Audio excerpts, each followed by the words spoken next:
allons ouvrir la Bible et nous allons lire dans Jean chapitre 3, verset 14 et verset 15. Jean chapitre 3, verset 14 et 15. Comme Moïse éleva le serpent dans le désert, il faut de même que le Fils de l'homme soit élevé, afin que quiconque croit en lui ait la vie éternelle. Parole du Seigneur. Amen. Quiconque croit en lui ait la vie éternelle. Le titre de notre prédication ce matin, c'est un remède universel. Un remède universel. La plus belle histoire qui a traversé les confins de l'humanité demeure toujours nouvelle. C'est l'histoire de notre Seigneur et Sauveur Jésus-Christ. Sa naissance, ses souffrances, sa mort et sa résurrection pour sauver le monde de ses péchés. Et le premier chant avec Paula avait commencé, c'est par ta grâce. Ah oui, s'il n'y avait pas de grâce, qui serions-nous ce matin? La Bible est riche en paraboles.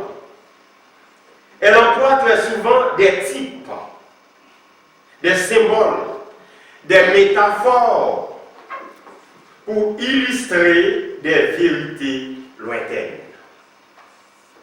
Parlons de types, dans les études avec Pasteur Aldo, nous savons beaucoup de choses concernant. La parole de Dieu relate plusieurs types de Jésus. Citons par exemple le dernier Adam. Le dernier Adam, c'est Christ.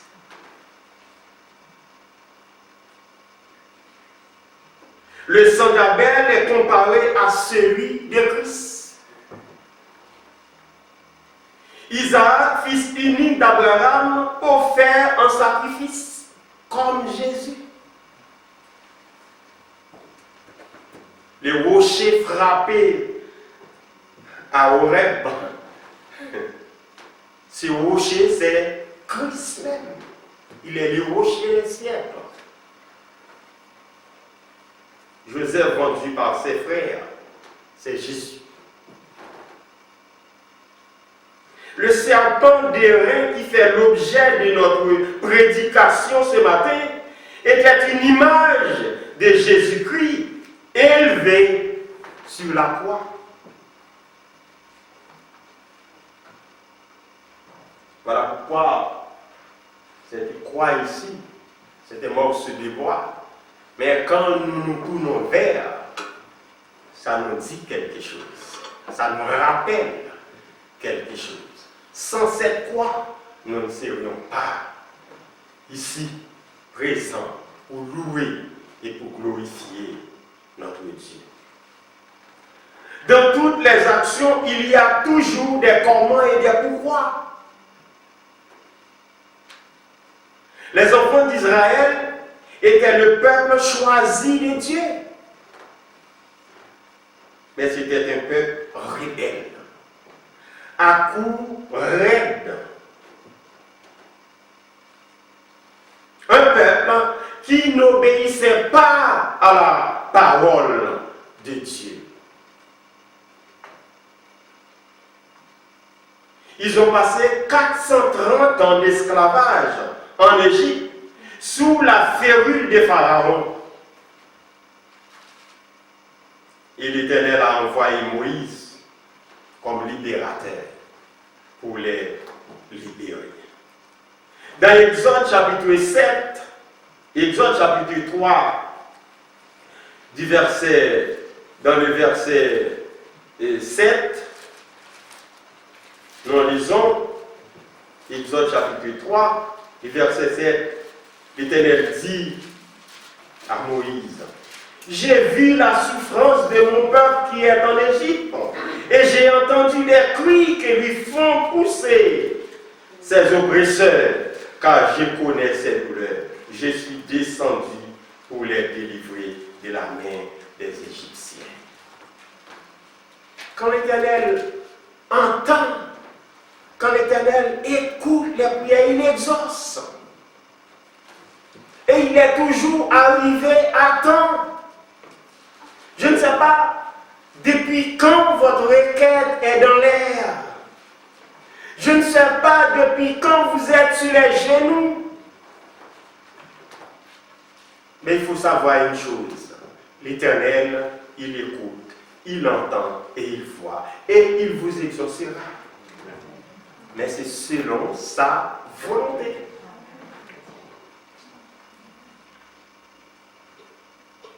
Par la puissance de l'Éternel, les Israélites ont traversé la mer Rouge à pied sec. Traverser la mer Rouge à pied sec pour aller au Canaan. Pour aller au Canaan, ils devaient traverser le désert.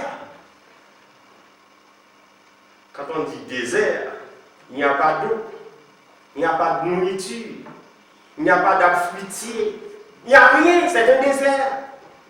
Mais alors il doit traverser le désert. Fort souvent, quand on parle à quelqu'un qui vous parle de ses difficultés dans la vie, on vous dit, ah, Jean-Pierre, si vous voulez arriver là, il faut traverser le désert. Ça veut dire qu'il faut accepter les difficultés. La vie en soi est un désert. Il n'est pas facile de vivre.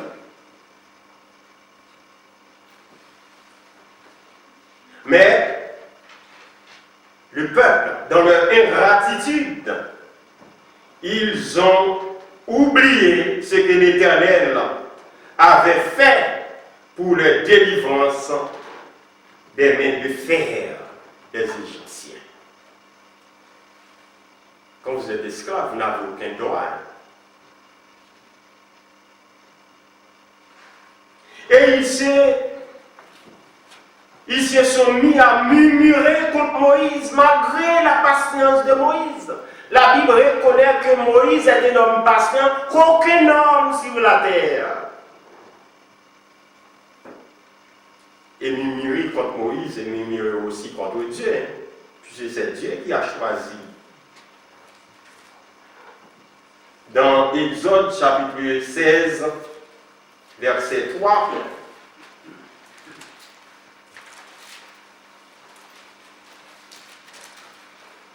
les enfants d'Israël leur dirent, que sommes-nous? Que ne sommes-nous morts par la main de l'Éternel dans le pays d'Égypte? Quand nous étions assis près des pots de viande, quand nous mangions du pain à satiété, car vous nous avez menés dans le désert pour faire mourir de faim toute cette multitude. Mais alors, on était esclaves dans un pays. Où est-ce qu'on avait trouvé toutes ces viandes?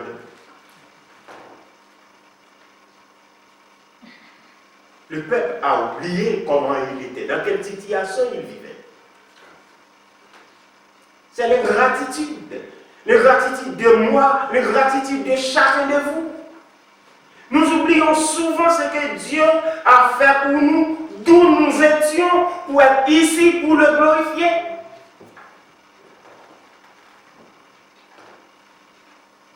Nous étions dans les bourbiers du péché. Vous oubliez? Nous faisons ce que nous voulons.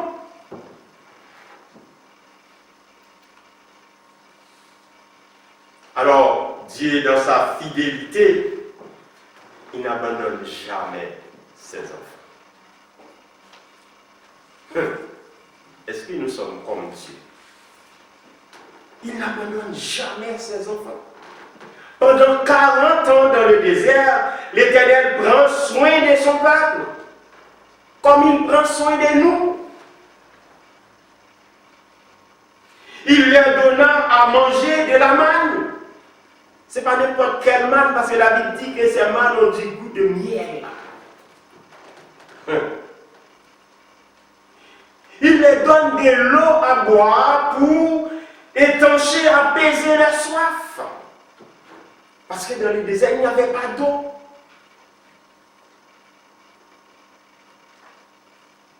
Leurs souliers, leurs vêtements n'étaient pas déchirés. Pendant 40 ans. Et nous avons un enseignement avec le coronavirus. Un enseignement. Il y a beaucoup de plaintes. Est-ce que nous savons combien de temps il nous reste dans cette situation?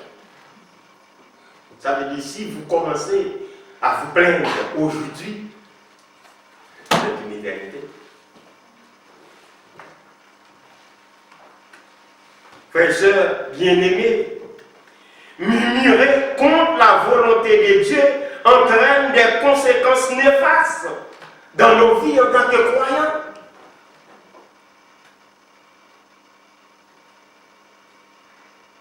Pourtant, Dieu sait plus que nous, nos manquements, nos besoins, avant même qu'ils arrivent.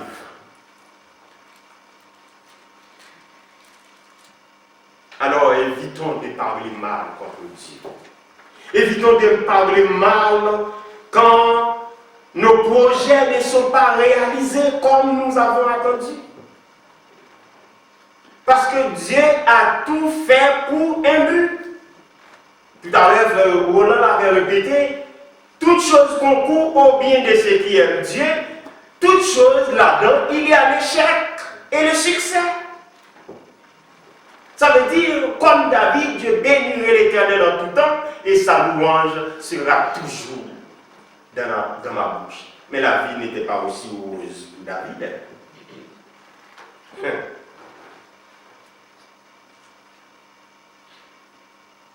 Quand votre propre fils est jaloux de votre poste, c'est un grand problème. Quand dans la maison il y a ennemi, c'est un grand problème. Chez nous, on dit, si moun ka est pas nous, moun ne pas acheter. Ça veut dire, si la personne qui est dans la maison ne vous vend pas dehors, dehors ne va pas savoir ce qui se passe ici. Mettez-vous dans la situation pour voir. C'est pas facile.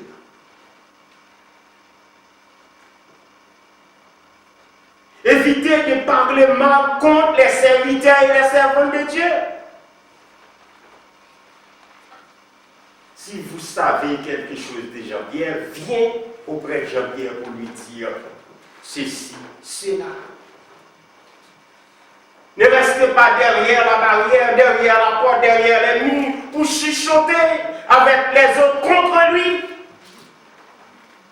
Alors que nous avons le devoir de veiller les uns sur les autres. Et c'est ça qui faisait le poids, la force de l'église primitive. Ils confessaient les péchés entre eux. Évitons de parler mal contre nos frères et sœurs, car nous sommes membres les uns des autres. Oui, nous sommes membres les uns des autres. Nous sommes une famille sacrée en Jésus.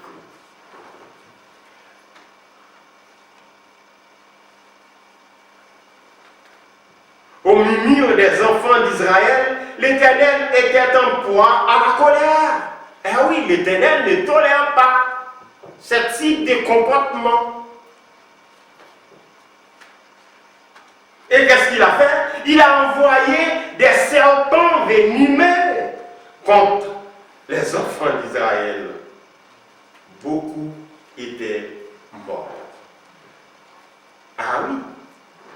Pensez pas que Dieu il va tolérer tous vos comportements, il va accepter tous les comportements que vous affichez à la maison, dans la rue, à l'école, dans le travail, à l'université. Non, Dieu, il voit tout.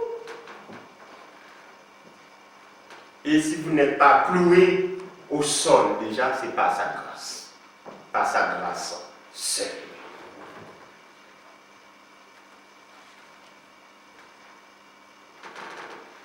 Et quand ces serpents venimeux envahissent le peuple, Moïse a intercédé auprès de Dieu en leur faveur. Et l'Éternel a entendu la prière de Moïse. Puisqu'il a entendu la prière de Moïse, il l'ordonna à dresser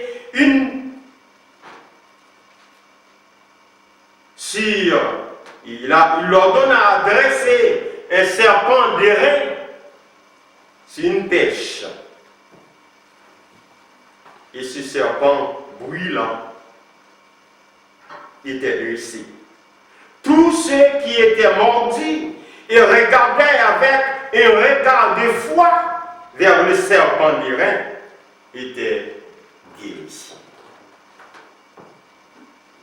Tous ceux qui regardaient vers ce serpent d'airain avec la foi, ils étaient guéris. Et on doit commencer ce matin. Est-ce que nous allons au ciel? Comment? Mais si vous n'avez pas la foi, vous n'y arrivez pas. Mais oui, c'est la foi seule qui sauve. Vous n'avez pas la foi, vous ne montez pas. Même quand vous passez par X, par Y, par Z, vous ne montez pas. Il faut croire seulement en Jésus-Christ. Parce que c'est lui qui est le chemin, c'est lui qui est la vérité, c'est lui qui est la vie. Et il dit, nul ne vient au Père que par moi. Ça veut dire, si vous n'avez pas la foi en Jésus-Christ, pour l'éternité, vous êtes ici.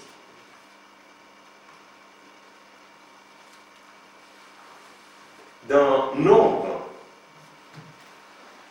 chapitre 21, c'est des livres de Moïse. Genèse, Exode, Lévitique, Nombre, Deutéronome. Nombre chapitre 21, nous allons faire une étude du verset 2 au verset 9. Du verset 5 au verset 9. Le peuple s'impatienta en route dans le désert et parla contre Dieu et contre Moïse. Pourquoi nous avez-vous fait monter hors d'Égypte pour que nous mourions dans le désert? Car il n'y a point de pain, il n'y a point d'eau.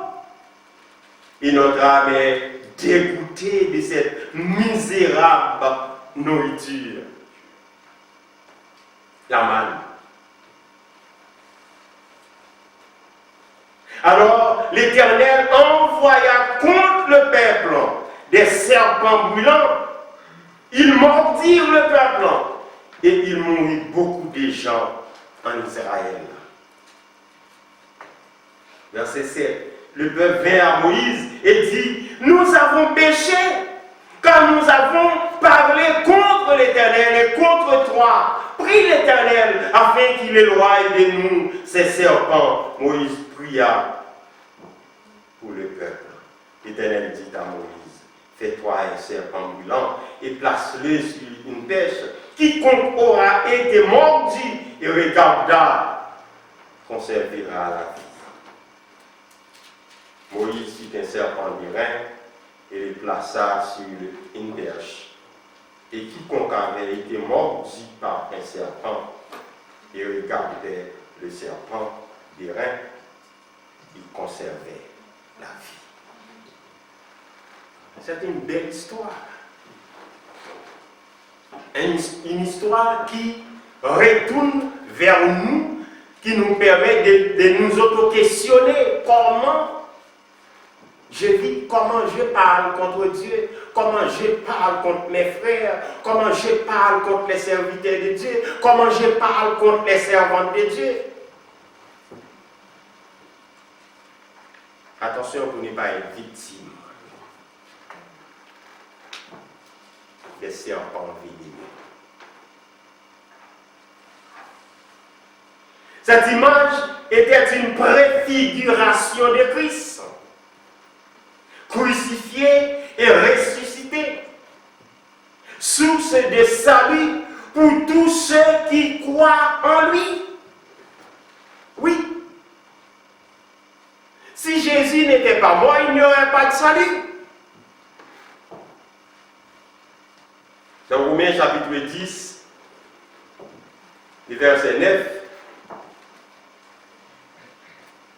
Paul dit, si tu confesses de ta bouche le Seigneur Jésus, et si tu crois dans ton cœur que Dieu l'a ressuscité des morts, tu seras sauvé.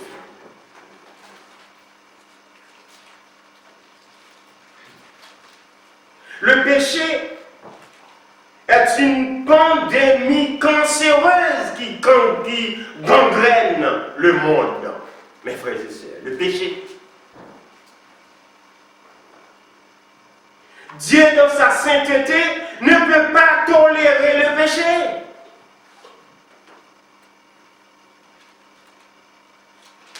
Voilà pourquoi, forcément, nous ne pouvons pas nous présenter devant Dieu avec les péchés non confessés. Si vous allez offrir quelque chose à Dieu, eh bien avant de nous présenter, il faut qu'on soit certain qu'on avait confessé les péchés devant Dieu.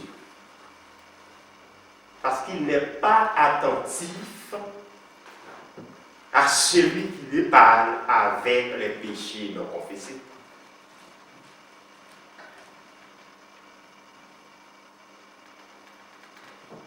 Il vaut mieux vivre dans la disette et dans la pauvreté que de vivre dans le péché.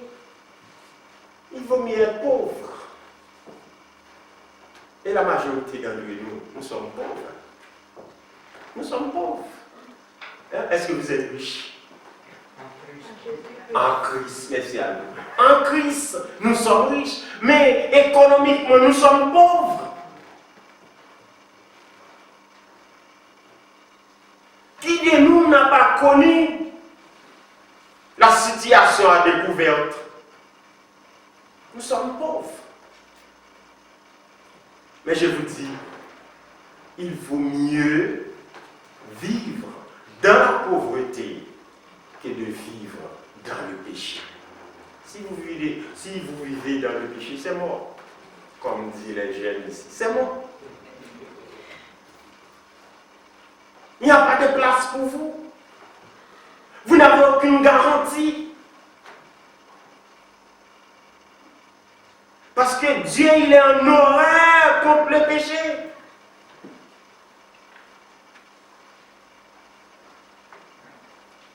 Le péché fait obstacle à la prière des enfants de Dieu. Il entraîne dans nos vies des conséquences naturelles, des conséquences spirituelles, des conséquences sociales et des conséquences économiques quand nous vivons dans le péché. Et alors vous allez dire, c'est nous ceux qui nous précèdent. Moïse en était victime. Moïse voit le Canaan, mais il n'y entrait pas. Parce qu'il n'avait pas écouté ce que l'Éternel l'avait dit. Ah, vous pensez, Moïse n'est pas comme nous, hein? Moïse est un grand homme de Dieu, le libérateur du peuple d'Israël. Nous ne savons pas où Moïse était situé. L'Éternel lui a montré Canaan là-bas, tête tout Eiffel, mais il n'est pas rentré. Pourquoi? à cause de sa désobéissance. L'Éternel lui a demandé de parler au rocher. Il l'a frappé. Ah non! Quand l'Éternel vous dit de ne pas faire ça, ne faites pas. Quand l'Éternel vous demande de faire, faites-le. Sinon, c'est foutu. Voilà pourquoi, si nous sommes là ce matin, c'est par la grâce de Dieu. Ah, sinon, si c'était comme Ananias et Saphira, Jean-Pierre le premier, ce ne serait pas là. Mais la grâce de Dieu nous a couverts. Et jusqu'à ce que c'est Josué qui a conduit le peuple dans le pays où coule du miel et du lait. Josué. Avant la venue de Jésus, quand nous avons péché, nous offrons des sacrifices.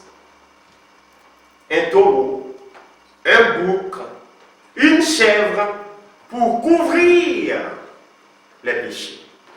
Mais quand on a couvert les péchés, quand on enlève le voile, qu'est-ce qui est arrivé? Le péché s'apparaît. Et oui, c'est une couverture.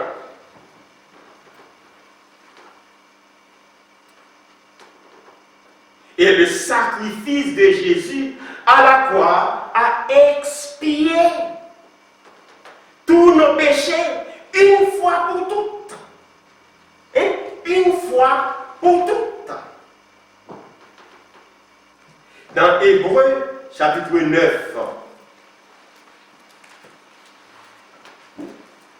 dans Hébreux, chapitre 9, le verset 13, nous lisons: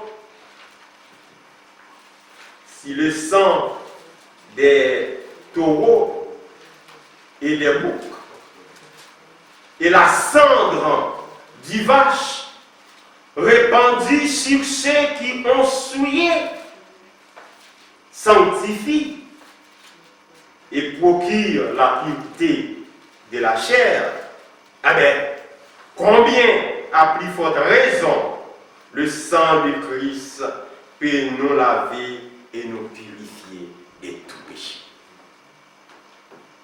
Le sang de Christ peut nous laver et nous purifier de tout péché. Et dans Hébreux 10, verset 4, il dit: il est impossible que le sang des animaux efface les péchés. Chez nous, quand on dit impossible, on vous dit: ah, impossible n'est pas français. Et la Bible dit: il est impossible que le sang des animaux efface les péchés. Et le Saint-Esprit atteste par la seule offrande du corps de Jésus-Christ. Il a amené à la perfection pour toujours ceux qui sont sanctifiés. Il n'y a rien de nouveau là pour nous si nous suivons les études avec Aldo sur le livre des Hébreux.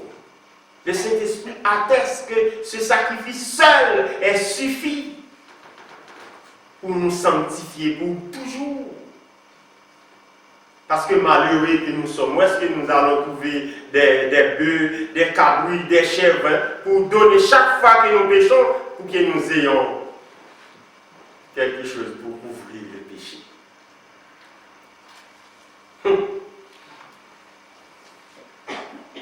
Aujourd'hui, nous pouvons dire haut et fort: vive le sang de Jésus qui nous a lavés. Le sang de Jésus qui nous a purifiés. Le sang de Jésus qui nous a sauvés. Et malgré nous continuons à pécher, Isaïe, comme un évangile, que nous connaissons dans Isaïe 1er, voici ce que le prophète il a dit. Dans Isaïe 1er, dans le verset 18, il dit: si vos péchés sont comme le cramoisi, ils deviendront blancs comme la neige. S'ils sont rouges comme la pourpre, ils deviennent blancs comme la laine.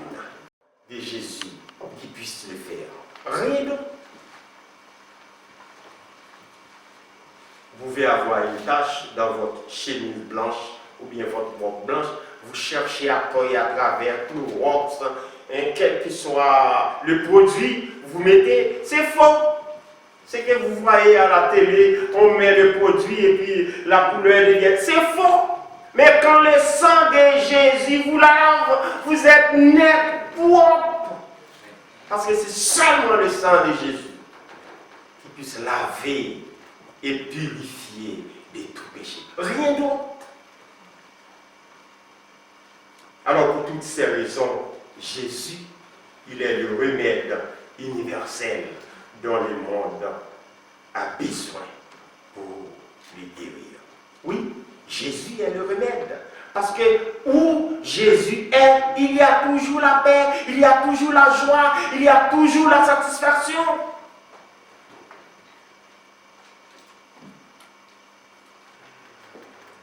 Nous ne pouvons pas dénombrer les malades que Jésus a délivrés. Une femme malade depuis 12 ans d'une hémorragie. Quand on parle d'une maladie d'hémorragie, c'est le sang qui coule. Le sang, c'est la vie. Ça veut dire, c'est comme ça. Hein? Après avoir tout dépensé, sans soulagement, elle a rencontré Jésus et elle fut guérie. Elle a trouvé le remède. Un homme devant la piscine de Bethesda. Regardons dans Jean chapitre 5.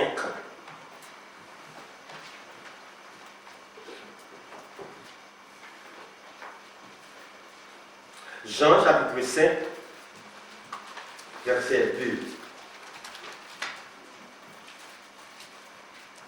Jusqu'à verset 9. À Jérusalem, près de la porte des brebis, il y avait une piscine qui s'appelle en hébreu Bethesda et qui a 5 portiques. Sous ces portiques étaient couchés un grand nombre de malades, des aveugles, des boiteux, des paralytiques qui attendaient le mouvement de l'eau. Quand un homme descendait de temps en temps dans la piscine et agitait l'eau, et celui qui y descendait le premier après que l'eau avait été agitée était guéri, quelle que fût sa maladie. Là se trouvait un homme malade depuis 38 ans. Jésus l'ayant vu coucher et sachant qu'il était déjà malade depuis longtemps, lui dit, veux-tu être guéri? Le malade lui répondit, Seigneur, je n'ai personne pour me jeter dans la piscine quand l'eau est agitée. Et pendant que j'y vais, un autre descend avant moi. C'est pas facile, non, mes frères?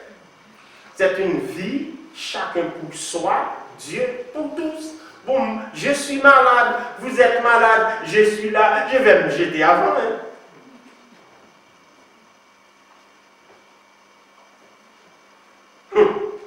Jésus dit, lève-toi. Lui dit Jésus, prends ton lit et marche. Aussitôt cet homme fut guéri. Il prit son lit et marcha. Pourquoi? Parce qu'il a trouvé le médicament. Il a trouvé le remède. Jésus, c'est le remède. Alors comment ces malades étaient-ils guéris? Seulement par la foi en Jésus-Christ. Seulement. Parce que s'il n'y avait pas de foi, rien ne serait fait.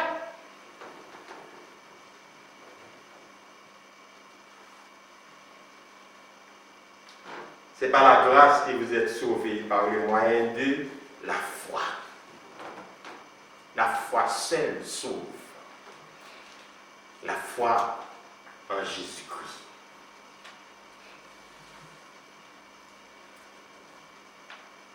Je voudrais partager aussi le verset 24 du Jean 5, où il dit, en vérité, je vous le dis, celui qui écoute ma parole et qui croit à celui qui m'a envoyé à la vie éternelle et ne vient point en jugement, mais il est passé de la mort à la vie. Quelle assurance que nous avons! Non seulement nous sommes sauvés, mais nous n'allons pas être jugés, parce que nous le sommes déjà.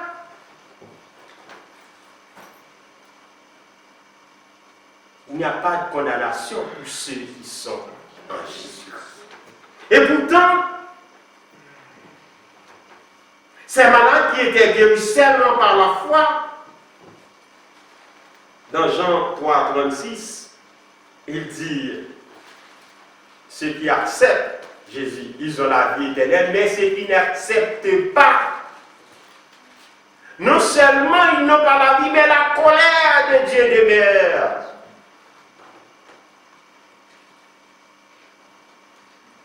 Parce que notre monde est malade. Notre société est malade. Ce qui se passe nous bouleverse. Des enfants de 14-15 ans sont déjà meurtriers, sont déjà criminels. Vous envoyez votre enfant à l'école ce matin, après-midi c'est le cadavre, il faut aller à Moc. Est-ce que vous imaginez dans quelle situation sociale où nous sommes aujourd'hui?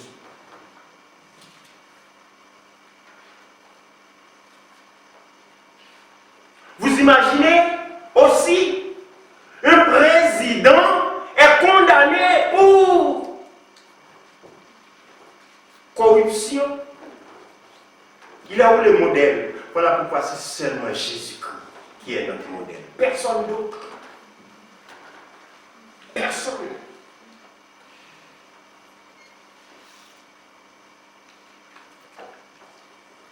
L'Église de Jésus-Christ est malade aussi. Elle n'est pas épanouie. Puisque ce que nous trouvons dans le monde, ils sont aussi dans l'Église de Jésus-Christ. Nos familles sont malades. Nos couples sont malades. Jésus est le seul médecin par excellence et le remède qui peut guérir tous les maux de l'humanité. Il suffit de croire en lui. Jésus est la panacée qui peut guérir tous les maux. Dans Psaume 103, verset 3, là il est écrit qui guérit toutes les maladies. Si les quantités de vaccins pouvaient guérir les COVID-19 et ses dérivés, tout le monde serait content de se faire déjà vacciner. Tout le monde. Mais, malheureusement, la science a ses limites. La science ne peut pas tout faire, les frères et sœurs. Mais Dieu, il est omniscient. Il est omnipotent, rien n'est impossible avec lui. Si ce matin seulement, au moment où nous sommes là, Dieu dit arrêtez et puis c'est fini. C'est fini. Parce que c'est lui qui a l'autorité sur tout.